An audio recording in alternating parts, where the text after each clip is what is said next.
Hello students, आज के इस वीडियो में अपन डिफरेंशियल कैलकुलस का फर्स्ट चैप्टर स्टार्ट कर रहे हैं।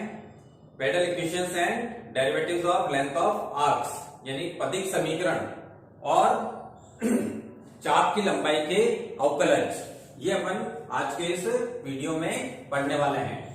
तो बेटा इस वीडियो में अपन ये सारे टॉपिक्स कवर करेंगे, जिसमें फर्स्ट टॉपिक है हमारे पास में कोऑर्डिनेट सिस्टम्स, यानी कोऑर्डिनेट सिस्टम्स कितने टाइप के होते हैं। तो यहाँ पर आप देख रहे हैं कि कोऑर्डिनेट सिस्टम जो है मैंने यहाँ पर 3 टाइप्स के लिखे हुए हैं। कार्टेशियन कोऑर्डिनेट सिस्टम जो कि relation between X and Y को बताता है, हिंदी में अपन इसको कार्तीय निर्देशांक पद्धति कहते हैं।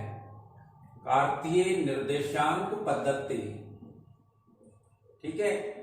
और फिर सेकंड देखेंगे अपन पोलर कोऑर्डिनेट सिस्टम, जिसमें रिलेशन जो होता है वो होता है बेटा relation between R and theta, ठीक है। उसको अपन ध्रुवीय निर्देशांक पद्धति यानी पोलर कोऑर्डिनेट सिस्टम में पढ़ेंगे। उसके बाद में थर्ड पढ़ेंगे अपन इंट्रिंसिक कोऑर्डिनेट सिस्टम, नेज निर्देशांक पद्धति, जो कि relation between S and Sai होता है, ठीक है। तो एक एक को पहले पढ़ लेते हैं, उसके बाद में अपन फर्स्ट और सेकंड के अंदर जो है रिलेशन बनाएंगे।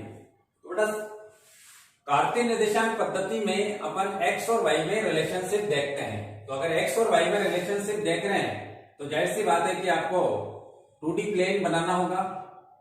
तो ये 2D प्लेन बन गया, जिसमें ये एक्स एक्सिस है और ये वाई एक्सिस है, ठीक है। एक्स और वाई में अगर अपन रिलेशन देखते हैं तो एक्स और वाई का रिलेशन कोई ना कोई कर्व को रिप्रेजेंट करता है। तो अगर कोई ना कोई कर्व को रिप्रेजेंट करता है तो अपन मान लेते हैं कि वो एक इमेजिनरी कर्व है, ये जो कि y equal to F X के द्वारा निरूपित है। तो अगर x और y से के रिलेशन से अगर ये कर्व रिप्रेजेंट है तो इसका वेरिएबल पॉइंट होगा पी एक्स वाई, क्योंकि कर्व कब बनता है जब वेरिएबल पॉइंट जो है गिवन कंडीशंस के अकॉर्डिंग चल करके और कोई ना कोई कर्व को बनाता है। तो यहां पर अपन ने एक वेरिएबल पॉइंट ले लिया है पी एक्स वाई। तो x क्या है और y क्या है ये आप जानते हैं कि अगर इस पॉइंट से अपन x एक्सिस पर कोई परपेंडिकुलर डाल देते हैं, जैसे यहाँ पर पी एम के दिया, और ऐसे ही बेटा y एक्सिस पर एक परपेंडिकुलर ड्रॉ कर दिया जाए, इसको पी एन के दिया, ठीक है। तो यहाँ पर y equal to F X तो हो गया बेटा कर्व, पी एक्स वाई हो गया हमारे पास में वेरिएबल पॉइंट के कोऑर्डिनेट हो गए। x क्या है, x एक्सिस के अलोंग चलने पर ये x हो गया और ये y हो गया। तो जाहिर सी बात है कि अगर आप कोई पॉइंट है आपके पास में तो यहाँ से एक परपेंडिकुलर डाल दीजिए, तो ओरिजिन से यहाँ तक x हो जाएगा, ये y हो जाएगा, क्योंकि ये एक क्या बन जाता है, रेक्टेंगल बन जाता है, ठीक है। तो ये तो हो गया हमारे पास में क्या, कार्टेशियन कोऑर्डिनेट सिस्टम। फिर है बेटा सेकंड ध्रुवीय निर्देशांक पद्धति। तो relation between r and theta अपने को यहाँ पर देखने को मिलेगा। तो क्या होता है r और क्या होता है थीटा। तो देखिए अगर अपन कोई पोलर कर्व लेते हैं तो रिलेशन इसमें अपन ने किसका लिया बेटा, x और y में लिया, तो इसमें r और थीटा में लेंगे। तो r equal to F of theta अपन यहाँ पर एक रिलेशन बना देते हैं, r और थीटा में फंक्शनल रिलेशन बन गया। तो बेटा जिस तरीके से यहाँ पर y equal to F X लिखा, उल्टा भी कर सकते हैं अपन, x equal to G Y कर सकते हैं इसको, ठीक है।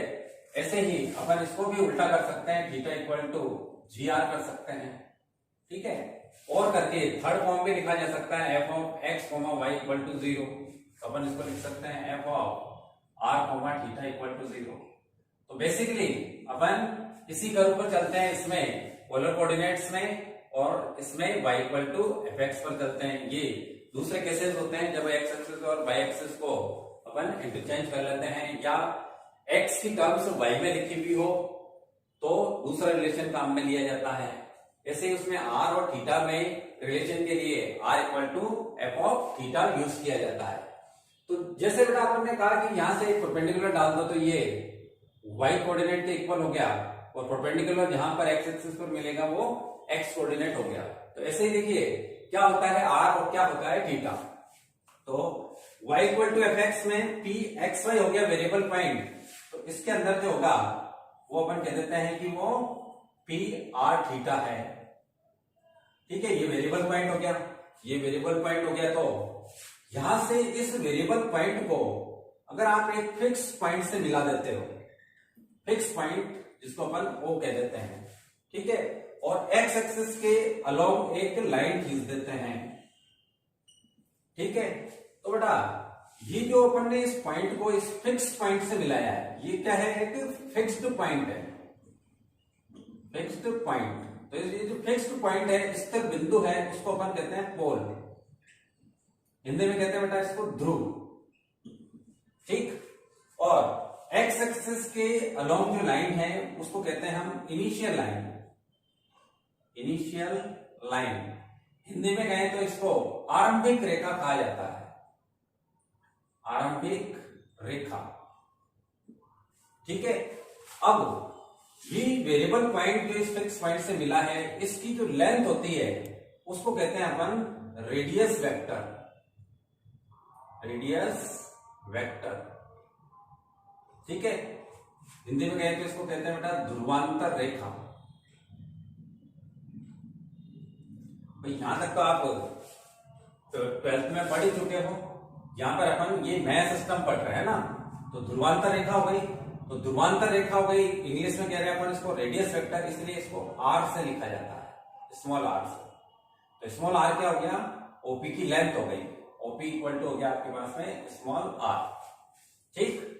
और ये रेडियस वेक्टर इनिशियल लाइन के साथ में पॉजिटिव डायरेक्शन में जितना एंगल बनाता है, डायरेक्शन कैसी होगी, पॉजिटिव डायरेक्शन, पॉजिटिव डायरेक्शन उसको कहते हैं एंटी क्लॉकवाइज डायरेक्शन में चल करके जो एंगल बनता है, इस एंगल को कहते हैं बेटा थीटा, ठीक है। तो यहां पर ये आर हो गया, ये थीटा हो गया, ठीक है, ये वेरिएबल पॉइंट हो गया। और कर्व जो होगा किस टाइप का होगा, वो R equal to F of theta होगा। सेकेंड टाइप देखें तो theta equal to G of R हो जाएगा। तो ये हो गया हमारे पास में क्या, ध्रुवीय निर्देशांक पद्धति, ये हो गई बेटा कार्तीय निर्देशांक पद्धति। तो क्या होता है आर, क्या होता है थीटा, ये देख लिया, क्या होता है हमारे पास एक्स, क्या होता है वाई, ये देख लिया। तो थर्ड भी है हमारे पास में, थर्ड है बेटा नेज निर्देशांक पद्धति। तो नेज निर्देशांक पद्धति में क्या होता है वो भी देख लीजिए। अगर अपन एक्स एक्सिस और वाई एक्सिस यहाँ पे बना देते हैं, ठीक, और ये कोई कर्व लेते हैं, ये भी एक कर्व ले लिया अपन, ठीक है, और यहाँ पर रिलेशन किसमें देखना है, एस और साई में। तो S equal to F of psi type का इसमें फंक्शनल रिलेशन बनता है।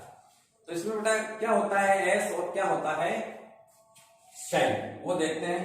मान लेते हैं कि ये कर्व पर कोई फिक्स पॉइंट है ए, कर्व पर कोई फिक्स पॉइंट अपन ने ए ले लिया है, और इस ए से कर्व की लेंथ जो है वो स्मॉल एस है।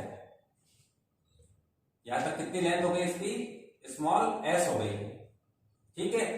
अब इस पॉइंट पर है ना, जहां तक अपन लेंथ ले रहे हैं, उस पॉइंट पर अगर अपन एक टेंजेंट ड्रॉ कर देते हैं, स्पर्श रेखा। अब ये स्पर्श रेखा टेंजेंट जो है एक्स एक्सिस से पॉजिटिव डायरेक्शन में कोई ना कोई एंगल बनाएगी, उसी को अपन कहेंगे साई, ठीक है। तो इस पॉइंट के कोऑर्डिनेट्स हो जाएंगे बेटा पी एस कोमा साई। तो क्या है एस और क्या है साई, कर्व पर एक फिक्स पॉइंट लेंगे, उस फिक्स पॉइंट से कर्व की कोई लेंथ ले लेंगे, तो जहां तक लेंथ लेंगे उस पॉइंट पर अपन एक टेंजेंट ड्रॉ करेंगे, और वो टेंजेंट एक्स एक्सिस के साथ में जितना एंगल बनाएगी उसको अपन साई कहेंगे। तो वो वेरिएबल पॉइंट के कोऑर्डिनेट्स बन जाएंगे एस कोमा साई, ठीक है। तो इस तरीके से ये तीनों कोऑर्डिनेट सिस्टम हो गए आपके पास में। सेकंड टॉपिक है हमारे पास relation between Cartesian and polar coordinates, ध्रुवीय और कार्तीय निर्देशांकों में संबंध देखना अब अपने को। तो बेटा जैसे यहां पर आपके पास में एक कोऑर्डिनेट सिस्टम ये बना हुआ है और एक कोऑर्डिनेट सिस्टम ये बना हुआ है, इन्हीं दोनों के बीच में अपने को क्या करना है, रिलेशन डेवलप करना है। तो देखिए कैसे रिलेशन डेवलप करें, हम मान लेते हैं कि इसका पी एक्स वाई और इसका पी आर थीटा दोनों कोइंसाइड है, मतलब कि इस कर्व को इस कर्व के ऊपर ले लेते हैं, दोनों क्या हो जाएंगे, एक दूसरे पर संपाती हो जाएंगे, कोइंसाइड हो जाएंगे। तो वो कर्व जो है R equal to F theta को भी रिप्रेजेंट करेगा और Y equal to F X को भी रिप्रेजेंट करेगा। तो बेटा नया जो हमारे पास में डायग्राम बनेगा वो क्या बन जाएगा, देखिए फर्स्ट थिंग अपन कहते हैं कि ये जो कर्व है वो कर्व है बेटा y equal to F X है। तो जाहिर सी बात है कि अगर पहले अपन ने y equal to F X कहा है, अच्छा जब अपन इस कर्व को इस कर्व से कोइंसाइड कर देंगे तो उस स्थिति में ये जो इसका पोल है वो और इसका जो ओरिजिन है वो दोनों क्या हो जाएंगे, कोइंसाइड हो जाएंगे। तो ये वो जो है ओरिजिन भी है और पोल भी है, इसकी जो इनिशियल लाइन है वो एक्स एक्सिस से कोइंसाइड हो जाएगी। तो देखिए सबसे पहले अपन बात कर लेते हैं कि y equal to F X अगर ये कर्व है तो किसी पॉइंट के कोऑर्डिनेट्स अपन लिखेंगे तो वो पी एक्स वाई होगा। अब एक्स वाई है तो रिप्रेजेंट करो कि कौन एक्स है और कौन वाई है, तो यार इसके लिए आप दोनों एक्सिस पर क्या करेंगे, परपेंडिकुलर ड्रॉ कर देंगे। ये परपेंडिकुलर ड्रॉ कर दिया मैंने, तो ये y हो गया और ये x हो गया, क्लियर। अगर ये y है तो ये भी x है। तो इस तरीके से दोनों एक्सिस जो होते हैं वो एक दूसरे पर क्या होते हैं, परपेंडिकुलर होते हैं। यहां पर अपन ने परपेंडिकुलर डाला है, यहां पर परपेंडिकुलर डाला है, तो तीन एंगल राइट एंगल हो गए, तो फोर्थ एंगल भी क्या हो जाएगा, राइट एंगल हो जाएगा। और चारों एंगल अगर राइट एंगल है और दोनों साइड अगर अलग अलग है तो वो क्या बन जाता है, रेक्टेंगल। तो ये y है तो ये y बन गया और ये x है तो ये x बन गया, ठीक है। ये तो अपन ने किसके लिए लिखा है, y equal to F X के लिए। अब अगर अपन इसका पोल ओरिजिन से कोइंसाइड कर देते हैं, ठीक है, इनिशियल लाइन को x एक्सिस पर कोइंसाइड कर देते हैं और कर्व को कर्व पर अगर अपन क्या कर देते हैं, कोइंसाइड कर देते हैं, तो यही कर्व अब किसको रिप्रेजेंट करेगा, r equal to F of theta को रिप्रेजेंट कर देगा। अगर ये r equal to F of theta को रिप्रेजेंट करेगा तो अब इस पॉइंट के कोऑर्डिनेट p x y ना होकर के अब क्या मानेंगे अपन, उसको r और थीटा मानेंगे, ठीक है। अब ये r और थीटा के लिए ओरिजिन ना होकर के क्या हो गया, अब ये बन गया पोल। तो जाहिर सी बात है कि इस पॉइंट को सीधा पोल से मिला दो, सीधा, तो सीधा पोल से मैंने मिला दिया। तो ये बेटा इसकी लेंथ क्या हो जाएगी, स्मॉल r हो जाएगी, लेंथ ऑफ रेडियस वेक्टर हो गया। अब ये रेडियस वेक्टर बनते ही अब ये जो एंगल होगा वो क्या बन गया बेटा, थीटा बन गया, ठीक है। तो इस तरीके से एक राइट एंगल ट्राइंगल यहां पर फॉर्म हो गया। और इस राइट एंगल ट्राइंगल में अपन x की वैल्यू r की टर्म्स में, y की वैल्यू r की टर्म्स में निकाल सकते हैं थीटा की हेल्प से। तो वो निकालते हैं, देखिए आपको अब इस डायग्राम का क्या देखना है, राइट एंगल ट्राइंगल देखना है। तो राइट एंगल ट्राइंगल में अगर अपन ये देख रहे हैं कि ये थीटा है तो थीटा के सामने की साइड को अपन क्या कहेंगे, परपेंडिकुलर यानी लंब, और राइट एंगल के सामने की साइड को क्या कहेंगे अपन, हाइपोटेन्यूस यानी कर्ण कहेंगे, ठीक है। तो x की वैल्यू r की टर्म्स में निकालना चाहते हैं तो बेस ओवर हाइपोटेन्यूस कर देंगे, y की वैल्यू r की टर्म्स में निकालना चाहते हैं तो परपेंडिकुलर ओवर हाइपोटेन्यूस कर देंगे। तो अपन अकॉर्डिंग टू डायग्राम चलते हैं, according to diagram in right angle triangle which one, OMP, दो चीजें यहां पर डिस्कस करते हैं। नंबर एक तो निकालते हैं अपन बेस ओवर हाइपोटेनियस। क्या होता है बेटा, base over hypotenuse cos theta होता है। तो यहां से अपन बेस यानी x हो गया और हाइपोटेनियस यानी r हो गया, ये r हो गया, सामने हो गया बेटा cos थीटा। क्रॉस मल्टीप्लाई करते हैं तो x की वैल्यू मिल जाएगी अपने को r cos थीटा। इसको कह दीजिए इक्वेशन नंबर 1, दे दिया। अब सेकंड चलते हैं अपन, अब क्या करते हैं, perpendicular over hypotenuse. Perpendicular over hypotenuse यानी लंब बटा कर्ण। क्या होता है लंब बटा कर्ण? साइन थीटा होता है। लेकिन ये तो y है और ये r है, तो y over r equal to क्या बन गया बेटा? साइन थीटा बन गया। अब यहां से y की वैल्यू बना लीजिए r साइन थीटा, ये दूसरा रिलेशन बन गया। इसको सेकंड इक्वेशन कह दीजिए। ये जो दोनों इक्वेशन है ये आपको ये सिखाती है कि अगर आपको r और थीटा की वैल्यू पता है तो आप x और y की वैल्यू निकाल सकते हैं। ठीक है, यानी x को ये r और थीटा में चेंज कर देगा और y को भी r और थीटा में चेंज कर देगा। तो ये जो दोनों रिलेशन है वो क्या हो गए बेटा? कार्टेशियन कोऑर्डिनेट्स को पोलर कोऑर्डिनेट में चेंज करने के इक्वेशंस हो गए। ठीक है, ऑल ओवर डिफरेंशियल कैलकुलस अपने को ये दोनों रिलेशन काम में लेने हैं। ठीक है, इसलिए इनको ध्यान से देखते हैं। तो अभी मैंने बात करी कि अगर अपने को r और थीटा की वैल्यू पता है तो अपन x और y की निकाल सकते हैं। तो उल्टा चले कि अगर x और y की वैल्यू पता है तो क्या हम r और थीटा निकाल सकते हैं? बिल्कुल निकाल सकते हैं। देखिए, अगर अपन बेटा 1 को स्क्वायर करके 2 के स्क्वायर में उसको ऐड कर दें तो क्या होगा? देखिए, यहां पे इसका स्क्वायर करो x स्क्वायर, तो सबसे पहले तो अपन क्या करते हैं 1 का स्क्वायर कर देते हैं। तो 1 का स्क्वायर से मिल जाएगा r square equal to x square equal to r square cos square theta. फिर 2 का स्क्वायर कर दें तो y स्क्वायर इक्वल टू मिल जाएगा r square sin square theta. अपन क्या करना चाह रहे हैं?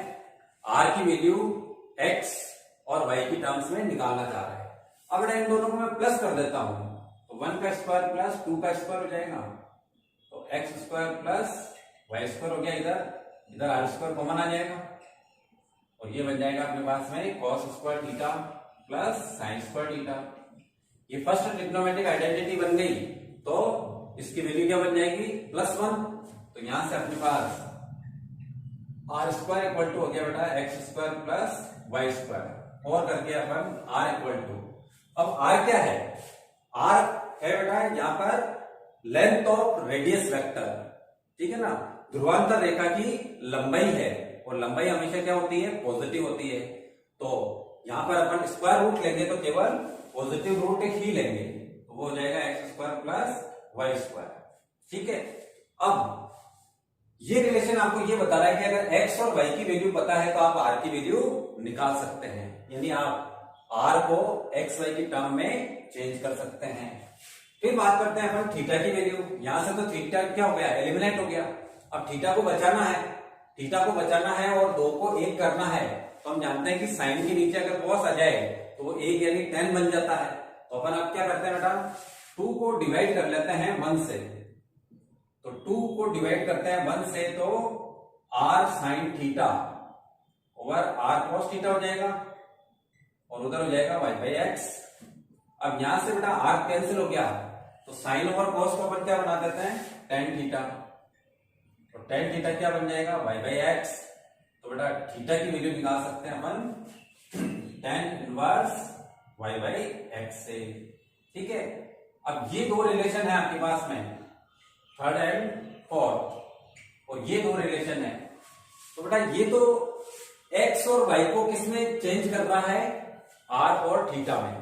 तो यानी वो दोनों रिलेशन किसके लिए यूज किए जाएंगे? कार्टेशियन कोऑर्डिनेट्स को पोलर कोऑर्डिनेट्स में चेंज करने के लिए। और फिर यहां पर देख रहे हैं आप जो है r की वैल्यू x y की टर्म्स में है, थीटा की वैल्यू भी x y की टर्म्स में है। तो r और थीटा से किधर जा रहे हैं? x और y में, यानी पोलर कोऑर्डिनेट्स को कार्टेशियन कोऑर्डिनेट्स में चेंज करने के ये फॉर्मूले हो गए। तो ये अपने को बार बार काम में लेने पड़ेंगे। ठीक है, तो ये हो गया, इसका सेकंड टॉपिक कंप्लीट हो गया। अब देखेंगे अपन angle between radius vector and tangent. तो थर्ड टॉपिक लेते हैं बेटा इसका,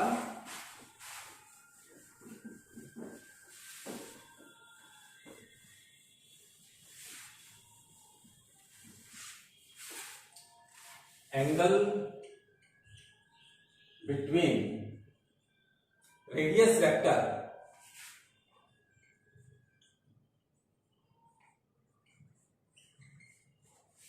एंड टेंजेंट। हिंदी में भी लिख देते हैं, ध्रुवांतर रेखा व स्पर्श रेखा। यहां पे स्पर्श रेखा नहीं बोल करके अपन कहेंगे ध्रुवांतर रेखा और ध्रुवीय स्पर्शी के मध्य कोण। तो ये जो टेंजेंट है वो कौन सी टेंजेंट होगी? यहाँ पर पोलर टेंजेंट होगी। पोलर कर्व के लिए पोलर टेंजेंट हो जाएगी और कार्टेशियन कर्व के लिए वो केवल टेंजेंट होती है। तो पहले तो इनको बताते हैं कि कौन एंगल कहां पर बन रहा है, फिर उसका एक फॉर्मूला डेवलप करेंगे अपन। तो ये नहीं बना करके और मैं बनाता हूं। ये हो गया बेटा polar curve, R = F theta. ठीक है, अब इस पर एक वेरिएबल पॉइंट लेते हैं PR थीटा। तो R क्या होगा? पोल से मिला दीजिए इसको, ये पोल हो गया और यहाँ पर एक्स एक्सिस के अलॉन्ग लाइन बनाते हैं। ये इनिशियल लाइन हो गई, वो एक्स कह देते हैं इसको। ठीक है, तो ये हो गया बेटा R और ये हो गया थीटा। ठीक है, अब जो थीटा दिख रहा है वो थीटा किन दो के बीच में एंगल है? तो थीटा है हमारे पास में angle between radius vector and initial line. अपने को एंगल कौन सा देखना है? Angle between radius vector and tangent देखना है। तो जैसी बात है कि अपने को टेंजेंट भी ड्रॉ करनी पड़ेगी। तो यहां पर इसी पॉइंट पर अपन एक टेंजेंट ड्रॉ कर देते हैं। ये टेंजेंट ड्रॉ हो गई। ठीक है, अब ये पोलर कर्व है इसलिए अपन इसको टेंजेंट नहीं कह करके क्या कहेंगे? पोलर टेंजेंट कहेंगे। स्पर्शी ना होकर के ध्रुवीय स्पर्शी है। तो ये ध्रुवीय स्पर्शी एक्स एक्सिस के साथ में जितना एंगल बनाती है उसको अपन क्षय कह देते हैं। कह दिया। इसके बाद में अब ये ध्रुवीय स्पर्शी हो गई, ये ध्रुवांतर रेखा हो गई, टेंजेंट एंड रेडियस वेक्टर। इन दोनों के बीच में भी कोई ना कोई एंगल बनता है, उसी एंगल को अपन कहते हैं बेटा फाई। ठीक है, तो तीन एंगल आपको यहां पर दिख रहे हैं। तो angle between radius vector and tangent का मतलब है कि tan फाई अपने को यहां पर निकालना है। ठीक है, ये हमारा आज का इस टॉपिक का जो है वो टारगेट रहेगा। तो पहले तो थीटा को लिख दिया मैंने, angle between radius vector and initial line. फिर लिखता हूं बेटा क्षय। अब क्षय किसके बीच में एंगल बन रहा है? एक्स एक्सिस और टेंजेंट के बीच में। यहां पर क्षय को अपन कहेंगे बेटा angle between tangent and initial line. Initial line x axis पर जो कोइंसाइड हो जाती है। फिर है बेटा फाई, ये अपने को निकालना है। तो फाई जो है वो किसके बीच में है? टेंजेंट और रेडियस वेक्टर के बीच में है। तो थर्ड हो गया हमारे पास में angle between radius vector and tangent. ठीक है, तीनों एंगल आपको समझ में आ गए। थीटा क्या होता है, फाई क्या होता है और साई क्या होता है। ये सब तीनों चीजें आपको पक्की ध्यान में रखनी है क्योंकि डिफरेंशियल कैलकुलेशन में ये बार बार अपने काम में आने वाला है। ठीक है, तो ये तो गए तीनों के डिस्क्रिप्शन की कौन किसके बीच में एंगल है। अब बेटा अगर इस ट्रायंगल को आप देखते हो तो इस ट्रायंगल में थीटा, फाई और साई, इन तीनों के बीच में एक रिलेशन बन जाएगा। अब देखिए ये क्या हो गया, इसका एक्सटीरियर एंगल हो गया, ये दोनों क्या हो गए, इंटीरियर एंगल हो गए। तो ये एक्सटीरियर एंगल इसके अपोजिट इंटीरियर एंगल के सम के इक्वल होगा। और निकाल भी सकते हो, मान लो कि ये चूंकि क्या है, सही है, तो ये क्या हो जाएगा बेटा, एंगल पूरा स्ट्रेट एंगल होता है पाई का, तो ये पाई माइनस क्या हो जाएगा, सही हो जाएगा। इन तीनों को अगर आप प्लस कर देते हो तो ये प्लस ये इक्वल टू पाई हो जाएगा। तो पाई से पाई क्या हो जाएगा बेटा, कैंसिल, और फिर साई को उधर भेज दो तो साई इक्वल टू हो जाएगा थीटा प्लस पाई। तो अकॉर्डिंग टू डायग्राम चलते हैं अपन, according to diagram psi equal to क्या हो जाएगा, थीटा प्लस पाई हो जाएगा। ये रिलेशन बन गया इनके बीच में, थीटा साई और पाई के बीच में रिलेशन। ये भी अपने आगे बहुत काम में आएगा, इसलिए इसको ध्यान में रखना है। और ध्यान में कैसे रहेगा, अकॉर्डिंग टू डायग्राम रहेगा।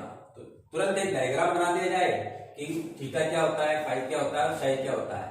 तो जो एक्सटीरियर एंगल है वो इन दोनों इंटीरियर एंगल के सम के इक्वल कर दो। तो ये एक रिलेशन है जिसको आपको दिमाग में रखना है, याद रखना है। ऐसे क्वेश्चन पूछा जा सकता है आपसे कि prove that angle between radius vector and tangent will be given by tan phi equal to r over dr over d theta। या अपन इसको पलट करके लिख दें तो r d theta by dr हो जाएगा। तो इस पूरे चैप्टर में, इस पूरे डिफरेंशियल कैलकुलस में ये फॉर्मूला आपके सबसे ज्यादा काम में आएगा, यानी मोस्ट इंपोर्टेंट फॉर्मूला है। इसको बेटा अपन प्रूव करते हैं। तो किस किस के बीच में एंगल की बात की जा रही है, रेडियस वेक्टर एंड टेंजेंट के लिए। तो प्रूफ के लिए सबसे पहले तो आप यहाँ पर एक पोलर कर्व बना दीजिए। पोलर कर्व बन गया तो ये बन गया बेटा r equal to F of theta. तो इसका वेरिएबल पॉइंट क्या हो गया हमारे पास में, पी आर थीटा हो गया। अब क्या होता है r, क्या होता है थीटा। तो इस पॉइंट को एक फिक्स पॉइंट से मिला दिया अपन ने, जो कि पोल होता है, और एक्स एक्सिस के अलोंग जो लाइन होती है वो इनिशियल लाइन होती है। अभी अपन देख चुके हैं कि सबको किसको क्या कहा जाता है। तो ये जो एंगल बनता है वो थीटा होता है, और ये length of radius vector OP equal to r है। ठीक है, अब ये तो हो गया, रेडियस वेक्टर तो हो गई, इनिशियल लाइन हो गई। तो क्या चाहिए, टेंजेंट। तो किस पॉइंट पर अपन ने यहां पर पी आर थीटा लिया है, वहां पर एक टेंजेंट ड्रॉ कर देते हैं। तो ये टेंजेंट यानी स्पर्श रेखा बना दी अपन ने। अब ये टेंजेंट बेटा इनिशियल लाइन से जितना एंगल बना रही है उसको अपन कह रहे हैं साइन, और टेंजेंट और रेडियस वेक्टर के बीच में जो एंगल बन रहा है वो है फाई। और इसी के लिए अपने को ये फॉर्मूला देखना है। ठीक है, तो अब बेटा देखिए तीनों के बीच में रिलेशन क्या बन गया, ये एक्सटीरियर एंगल है तो sine equal to theta plus phi हो जाएगा। तो अकॉर्डिंग टू डायग्राम चलते हैं अपन, अकॉर्डिंग टू डायग्राम, चित्र के अनुसार, या पर हिंदी में लिख सकते हो चित्र अनुसार। ठीक है, तो इन ट्राइंगल, क्या ट्राइंगल बन रहा है बेटा, ओ, इसको मैं टी कह देता हूं टेंजेंट का, ये पी है, ये ओ है, ओ टी पी। ओटीपी जो ट्राइंगल है उसके अंदर साइन इक्वल टू क्या हो जाएगा, थीटा प्लस फाई हो जाएगा। हो गया। अब इसको मैं इक्वेशन 1 कह देता हूं। ठीक है, और बोथ द साइड 10 ले लेता हूं। तो 10 साइन इक्वल टू क्या हो जाएगा, 10 थीटा प्लस फाई हो जाएगा। अब बेटा इसको 10 a प्लस बी के फॉर्मूले से ओरियो की तरह ओपन कर दीजिए। तो 10 theta plus 10 phi over 1 minus 10 theta 10 phi बन जाएगा। जानते हैं आप 10 a प्लस बी का फॉर्मूला। तो ये 10 सही हो गया। इसको बेटा इक्वेशन नंबर 2 कह दीजिए। ठीक, फिर अपन ने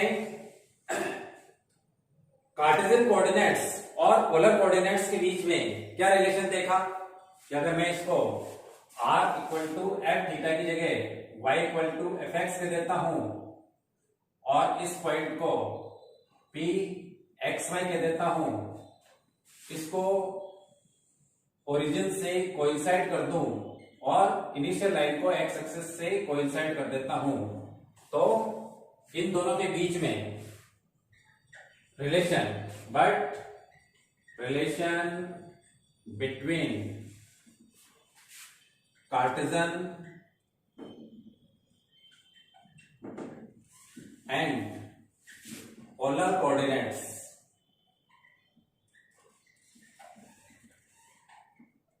इज क्या होता है ना, x equal to r cos theta and y equal to r sine theta. ठीक है, तो ये क्या बन गया आपके पास में, x और y भी वेरिएबल है, r और थीटा भी वेरिएबल है। ठीक है, तो ये आपके पास बन गई पैरामेट्रिक इक्वेशंस। तो इन पैरामेट्रिक इक्वेशंस से आपको dy बाई dx की वैल्यू निकालनी है। ठीक है, तो dy बाई dx की अगर वैल्यू निकालनी है तो अपन दोनों को थीटा के रिस्पेक्ट में डिफरेंशिएट कर लेते हैं, या तो थीटा के रिस्पेक्ट में कर लो या r के रिस्पेक्ट में कर लो। ठीक है, क्योंकि दोनों वेरिएबल है। तो अगर बेटा अपन इन दोनों को differentiate with respect to theta करते हैं, ठीक है, तो ये दोनों वेरिएबल है, तो यूवी का रूल लगाना पड़ेगा, यहां पर भी यूवी का रूल लगाना पड़ेगा। तो इससे जो अपने को मिलेगा वो क्या मिलेगा, dx by D theta, theta के रिस्पेक्ट में करना है। ठीक है, और दोनों वेरिएबल अगर है तो यहां पर देखिए, जैसे बेटा r अगर एज इट इज है तो cos थीटा का हो जाएगा माइनस का साइन थीटा, और अगर cos theta as it is रखें अपन तो r का हो जाएगा dr बाई डी थीटा। हो गया, इसको अपन माइनस का r sine theta plus dr by D theta, जैसे बेटा dy बाई dx है, ठीक है, तो इसको अपन y डैश कह सकते हैं। ऐसे ही अपन dr बाई डी थीटा को क्या कह सकते हैं, r डैश कह सकते हैं। तो लिखना कन्वीनियंट हो जाएगा, r डैश cos थीटा कर देता हूं मैं इसको। ऐसे ही अगर मैं इसको डिफरेंशिएट करता हूं विद रिस्पेक्ट टू थीटा तो मुझे क्या मिलेगा, देखिए dy बाई डी थीटा मिलेगा। इसमें भी यूवी का रूल लगाइए, r अगर एज इट इज है तो साइन थीटा का हो गया बेटा प्लस का cos थीटा, और sine theta as it is है तो r का हो गया dr बाई डी थीटा हो गया। इसको भी मैं क्या लिख सकता हूं, r cos थीटा प्लस इसको dr बाई डी थीटा को अभी क्या लिखा मैंने, r डैश, तो r डैश साइन थीटा हो गया। ठीक, अब dy बाई डी थीटा को अगर dx बाई डी थीटा से डिवाइड किया जाए तो मेरे पास में क्या मिलेगा, dy बाई dx मिल जाएगा, dy बाई डी थीटा और dx by D theta. 12th class में आपने सीखा ही है पैरामीट्रिक इक्वेशन से dy बाई dx कैसे निकाला जाता है। तो जो पैरामीटर होता है उसके रिस्पेक्ट में अपन क्या करते हैं, डिफरेंशिएट करते हैं। लेकिन यहाँ पर r कांस्टेंट नहीं है, दोनों ही क्या है, वेरिएबल है। दोनों वेरिएबल होने के कारण अपन ने यहाँ पर प्रोडक्ट रूल लगाया है, यूवी का रूल लगाया है। तो बेटा ये क्या है हमारे पास में, ये है r cos theta plus r dash sine theta. इसमें फर्स्ट टर्म नेगेटिव है और सेकंड टर्म पॉजिटिव है, तो अपन पॉजिटिव को पहले लिख देते हैं, नेगेटिव को बाद में लिखते हैं। तो क्या हो जाएगा, देखिए r डैश cos थीटा पहले आ जाएगा प्लस प्लस क्या माइनस हो जाएगा r साइन थीटा। ठीक है, अब अपन जानते हैं क्या जानते हैं कि जो हमारे पास में 12th क्लास में सीखा था कि अगर ये क्या है, एक कार्टेशियन कर्व है और अगर अपन ने ये टेंजेंट ड्रॉ करी है तो इस टेंजेंट का जो स्लोप होता है, ये टेंजेंट अगर सही एंगल बनाती है तो टेंजेंट का स्लोप किससे लिखते हैं अपन, dy by dx equal to tan psi से। याद रखिए 12th क्लास का ये geometrical mean of dy by dx होता है, जिस पर बेस्ड पूरा आपके एनसीईआरटी में 6 चैप्टर और आरबीएससी में 8 चैप्टर था। ठीक है, तो इसके बिहाफ पर अपन इस dy बाई dx को क्या लिख सकते हैं, टेन साइड लिख सकते हैं, और करके मैंने टेन साइड लिख दिया। ठीक है, अब बेटा मैं यहां पर एक्चुअल में क्या करने वाला हूं, ये जो मेरे पास टेन साइड है इसको मैं इसके इक्वल बनाना चाह रहा हूं। तो इसको अगर इसके इक्वल बनाना चाहते हैं तो यहां पर 1 है और यहां पर क्या है, r डैश cos थीटा। तो r डैश cos थीटा को यहां से कॉमन ले लो और इसमें से भी r डैश cos थीटा को कॉमन ले लो, या फिर न्यूमरेटर और डिनोमिनेटर दोनों को r डैश cos थीटा से डिवाइड कर दो। ठीक है, तो अगर अपन डिवाइड करते हैं या कॉमन लेते हैं तो कॉमन लेना आसान होता है। तो जैसे मैंने आर डैश कॉस थीटा बेटा इसमें से डिनोमिनेटर में से कॉमन ले लिया तो यहाँ पे 1 हो जाएगा, माइनस आर साइन थीटा है तो इसमें आर डैश कॉस थीटा नहीं है तो इसके नीचे लिख देता हूं आर डैश कॉस थीटा लिख दिया मैंने। ठीक है, अब ये एक्स्ट्रा टर्म हो गई है इसलिए इसमें से भी वही कॉमन लो जो नीचे दिया है, आर डैश कॉस थीटा ही हम कॉमन ले लेंगे।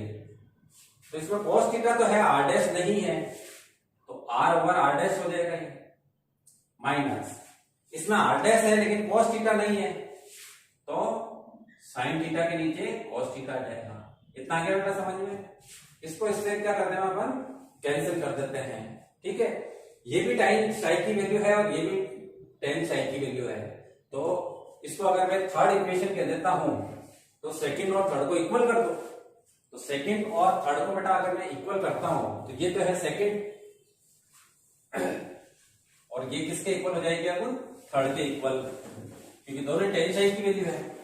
अगर दोनों tan साई की वैल्यू है तो अपन क्या करेंगे, इसको इसके इक्वल रख देंगे, r over r dash minus ऊपर प्लस था ये प्लस और साइन ओवर कॉस क्या बन जाएगा बेटा tan थीटा बन जाएगा, 1 minus r over r dash और साइन ओवर कॉस क्या बन गया tan थीटा बन गया। अब इन दोनों टर्म में देखिए tan थीटा है, यहां पर tan थीटा है तो tan फाई की जगह क्या है r ओवर r डैश है, तो यहां से क्या मिल गया अपने को r over r dash equal to tan phi मिल गया। ठीक है, और r डैश को अपन ने क्या कहा है और करके अपन कह सकते हैं कि tan phi equal to r over r dash का मतलब क्या है dr बाई डी थीटा है, जिसको अपन क्या लिख सकते हैं r D theta over D R लिख सकते हैं। तो ये हो गया बेटा angle between radius vector and tangent हो गया। ठीक है, अब चूंकि ये वीडियो लंबा बन रहा है इसलिए नेक्स्ट पार्ट में मिलते हैं।